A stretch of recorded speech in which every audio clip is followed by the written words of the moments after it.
নমস্কার আমার প্রিয় বন্ধুরা, সবাই কেমন আছো? আশা করি সবাই ভীষণ ভালো আছো, কারণ চলছে এখন পুজোর সিজন। একদম পর দুর্গা পুজো, লক্ষ্মী পুজো, কালী পুজো, চলে এসছে এখন জগদ্ধাত্রী পুজো।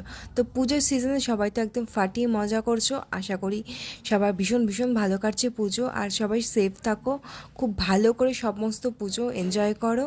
আর আজকে আমি তোমাদেরকে দেখাচ্ছি আমাদের পাড়ার কালী পুজোর পরের দিন মোমবাতি খেলা হয়েছিল, তারপর বাচ্চাদের পাসিং দ্য ডল খেলা হয়েছিল, যেখানে একদম ছোট্ট ছোট্ট 3টে খুদে বাচ্চা ফার্স্ট সেকেন্ড থার্ড হয়েছিল। আর পাড়ায় তখন সাধনা বৌদি ফেমাস, উনি মোমবাতি জ্বালাচ্ছিল, তারপরে আমরা সবাই একে একে জ্বালিয়েছি। তো সেখানে মোমবাতি প্রতিযোগিতায় আমি 15খানা মোমবাতি জ্বালিয়ে ফার্স্ট হয়েছিলাম।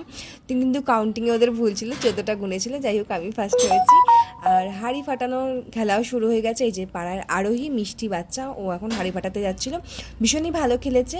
হাঁড়ি ফাটানোতে আমাদের এই উল্টোদের সাইডে যে দোকান দেখছো, ওই কাকিমাটা, ওই বাড়ির কাকিমা ফার্স্ট হয়েছে। আর একজন কাকিমা, এই যে কাকিমা বলবো না কি বলবো জানি না, উনি তো হয়েছিল গ্রিন শাড়ি পরা, উনি সেকেন্ড, আর আমি থার্ড হয়েছিলাম। আর এই মিষ্টি বাচ্চাটাকে দেখছো, কি মিত্তি, ভীষণই মিষ্টি, আরও ভীষণ শান্ত, সবার কাছে যায়, ভীষণ মিষ্টি বাচ্চা।